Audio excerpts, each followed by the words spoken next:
Mes amis gladiateurs, bonjour et bienvenue dans le temple du spectacle. Allez, c'est parti. Les gars, j'espère que vous allez bien et que tout se passe pour le mieux chez vous. La CAN, la phase de poule, elle est finie. L'heure est au bilan, vous voyez. C'est important. À chaque étape de la compétition, on essaie de revoir là où ça a cloché, là où ça n'a pas cloché. Et on essaie de voir en termes d'organisation ce qui nous a marqué, etc. Aujourd'hui, on va aller dans l'ensemble général, n'est-ce pas, de toute la CAN durant toute la phase des groupes. Et ça, c'est important. Pourquoi? Aujourd'hui, on ne va pas parler technique. On va essayer de voir, n'est-ce pas, côté organisationnel, les faits marquants, etc. C'est ce qu'on va essayer de voir dans cette vidéo. Du coup, ça va nous permettre, n'est-ce pas, de toucher un peu à la CAN, mais de façon hors terrain, de façon terrain. Vous voyez ce que je veux dire? L'essentiel est que le concept, c'est qu'on fasse le bilan, n'est-ce pas, de la phase de groupe. Alors, on va aller avec le point 1. Le plus important, c'est qu'en termes d'organisation, je veux dire chapeau à cette équipe ou à cette nation ivoirienne. Parce qu'on a senti que c'était la meilleure des CAN. En tout cas, toutes les équipes sont dans de très bonnes conditions, ce qui permet à ce que les équipes puissent bien s'exprimer et nous produire du beau jeu, n'est-ce pas, tout au long de la phase de groupe. J'ai aimé le spectacle, j'ai aimé en tout cas le côté ambiant, n'est-ce pas, de cette CAN. En tout cas, le public, il est magnifique. C'est très impeccable de leur part. Et c'est ce qui fait la beauté, au fait, de la CAN. Ouais, c'est pour ça qu'on dit que la CAN, elle est meilleure que l'Euro, elle est meilleure que la Copa América, elle est meilleure que l'Asian Cup, elle est meilleure que l'Ocean Cup. Pourquoi? Parce que c'est ce côté hospitalier, ce côté, n'est-ce pas, fun, ce côté, n'est-ce pas, festif, qui fait en sorte que on est comme des frères, vous voyez. C'est une CAN entre frères, ok. Ça prouve à suffisance que là, sérieusement, cette CAN, en tout cas, c'est la meilleure des CAN. Je veux dire, on va attaquer le côté, n'est-ce pas, arbitrage. Je pense que la baraka pour cette CAN, c'est que la CAF a décidé d'amener la VAR. La VAR, c'est un élément, un facteur, n'est-ce pas, clé pour la réussite de cette première partie de la CAN. Parce que en termes d'arbitrage, je pense que c'est une CAN qui a suscité le moins, n'est-ce pas, de scandale côté arbitrage depuis bien longtemps. Là, il faut qu'on se le dise, sérieusement, c'est chapeau à Patrice Motsepe. Il est en train d'abattre un travail de titan, un travail remarquable qui est en train de rapprocher le continent africain aux autres continents ou encore la Confédération africaine de football aux autres confédérations. C'est par son sérieux, par son expertise, parce qu'elle a appris de ses erreurs. Elle a appris, n'est-ce pas, des précédentes CAN pour faire mieux durant cette CAN Côte d'Ivoire. Il n'y a pas trop de favoritisme. Je mâche bien mes mots. Je ne veux pas, n'est-ce pas, entrer dans les polémiques. Il n'y a pas de favoritisme. Pourquoi? Parce que la méritocratie existe bel et bien dans cette compétition. Et on a senti que grâce, n'est-ce pas, à cette façon de rendre tout équitable, en tout cas les équipes s'expriment pour le mieux. Il y a les équipes telles que la Gambie, la Namibie, le Cap-Vert, la Guinée équatoriale. Pour moi, je dirais les équipes révélatrices de cette CAN, on a la Guinée équatoriale ainsi que le Cap-Vert. Même si ces deux ont déjà fait leur preuve durant les CAN précédentes, mais je pense que cette année, en tout cas, en dépit du fait qu'ils sont révélateurs, mais ils produisent aussi du beau jeu. Ouais, le Cap-Vert est fini devant l'Égypte, devant le Ghana, devant le Mozambique. En tout cas, c'est remarquable, c'est louable. Et vous avez de l'autre côté la Guinée équatoriale. La Guinée équatoriale, c'est l'équipe qui m'a épaté parce que je pense que pour moi, la Guinée équatoriale, c'est un mélange, c'est un amalgame des petits gars qui viennent de la Segunda, Tercia, la troisième division espagnole, la deuxième division espagnole. Et pour la plupart, sont des Espagnols. Mais vu que, sérieusement, ils partagent, n'est-ce pas, cette communauté espagnole entre la Guinée équatoriale et l'Espagne, c'est beaucoup plus facile pour eux de s'intégrer, n'est-ce pas, facilement dans cette sélection.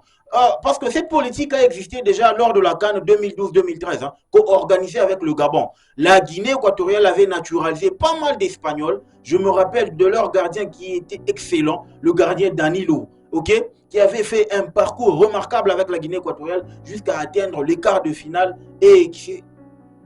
C'était vraiment une épopée de malade à cette époque-là. C'est au moins dans cette optique que la Guinée équatoriale est en train de bâtir son équipe. Et du fait qu'il y a un sérieux travail qui est en train de s'abattre, n'est-ce pas, autour de sa fédération, je pense que je ne serais pas, en tout cas, surpris de voir cette équipe, en tout cas pour moi, de voir cette équipe, n'est-ce pas, participer à une Coupe du Monde. Parce qu'elle est en train d'apprendre et elle est en train de mettre en pratique tout ce qu'elle apprend. C'est pour ça que moi je me dis, l'équipe révélatrice de cette CAN, du moins pour cette phase de groupe, ça reste la Guinée équatoriale. Parce qu'elle vient d'une poule où il y avait, n'est-ce pas, le Nigeria, la Côte d'Ivoire, la Guinée-Bissau. En tout cas, rien que citer ces noms-là, même si la Guinée-Bissau, ce n'est pas un mastodonte, mais il y a le Nigeria et la Côte d'Ivoire. Ça fait déjà beaucoup et c'est remarquable au fait ce qu'a fait le Nigeria, ce qu'a fait la Guinée équatoriale. Là, en tout cas, sérieusement, je vous le dis. Mais les flops, en termes de flops, je pense que le plus gros des flops, c'est la Côte d'Ivoire. Sérieux, c'est la plus nullissime, n'est-ce pas? Nullissime des équipes hautes durant toutes les CAN qui s'y sont précédées. En tout cas, sérieux. Indiscipliné tactiquement, désorganisé tactiquement, mauvais tactiquement. Le seul facteur, c'est que le milieu de la Côte d'Ivoire, entre le milieu de la Côte d'Ivoire et sa défense, ainsi que son attaque, il y a un fossé. Genre, vous avez un milieu XXL, un milieu, n'est-ce pas, à des milliers d'euros, et une défense qui boite, une défense, n'est-ce pas, des mornés, une défense des bambins. Pourtant, il y a des bolis, il y a Diomandé qui a une valeur marchande de 100 millions d'euros, je vous dis. Il joue au Sporting Portugal. Mais il n'a jamais, alors jamais, produit une copie d'un défenseur qui méritait les 100 millions d'euros là.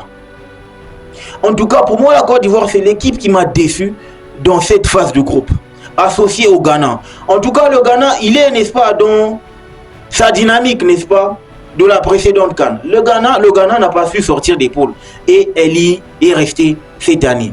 Le Ghana, l'Algérie, la Côte d'Ivoire, c'est une bande de flops pour cette CAN 2023, jouée en 2024.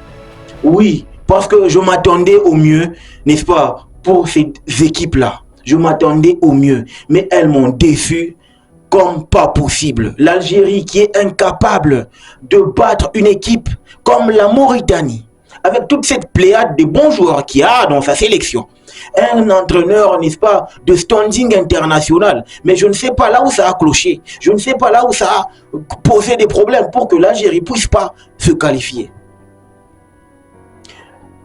En tout cas, on a touché presque à certains points essentiels.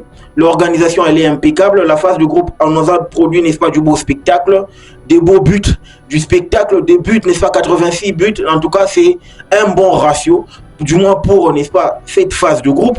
C'est de bon augure pour la phase à élimination directe qui commence, n'est-ce pas, à partir de ce samedi. En tout cas, on aura déjà d'entrée de jeu un chatoyant Cameroun-Nigeria, sérieux. Ça, en tout cas, c'est un classique. Côte d'Ivoire-Sénégal, sérieux. Hein? Égypte-RDC. Vous voyez, donc la CAF, en tout cas aujourd'hui, elle nous a servi du spectacle sur un plateau. Et on va se régaler, nous, créateurs de contenu. Donc les gars, ce que moi je vous demande, c'est de vous abonner, de liker, de partager la vidéo pour que nous soyons nombreux sur cette chaîne. Parce que le plus important, c'est de vivre cette CAN au mieux. C'est de vivre cette CAN, n'est-ce pas, en bonne et due forme, de fond en comble. C'est important. On est africain, on doit, n'est-ce pas, valoriser nos valeurs pour vivre cette fête footballistique au max. C'est important, les gars. En tout cas, je n'ai jamais été bercé comme c'est le cas actuellement. En tout cas, cette CAN est en train de me rendre heureux parce qu'elle est en train de gommer des erreurs et des erreurs. Et même si c'est pas parfait, au moins c'est meilleur. Et ça, c'est important. Vous voyez, c'est important de le souligner. Quand les choses sont bien faites, en tout cas, il faut louer et acclamer. L'organisation impeccable, les fans impeccables. Le Maroc, le Sénégal, l'équipe en tout cas qui est consistante, c'est le Sénégal. En tout cas, le Sénégal est venu et il est en train de jouer son rôle de favori, d'ultra favori. Parce que le Sénégal, c'est la seule équipe qui t'a réalisé, n'est-ce pas, un sans faute. Genre 3 sur 3. 9 points et il rentre. Et là, c'est Sénégal face à la Côte d'Ivoire. La Côte d'Ivoire qui vient de changer, n'est-ce pas, d'entraîneur. Je doute fort qu'on va nous reproduire ce genre de bêtises que la Côte d'Ivoire a produit lors de la phase de groupe.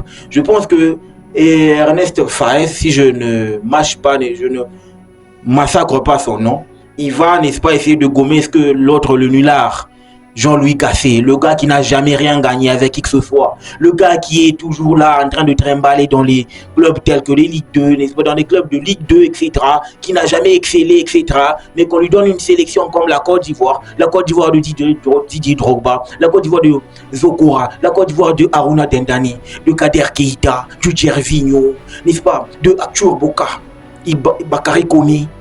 Cette Côte d'Ivoire-là, on la donne pour sélectionneur Jean-Louis Gasset. Sérieux, c'était la pire des erreurs qu'il ne fallait pas commettre.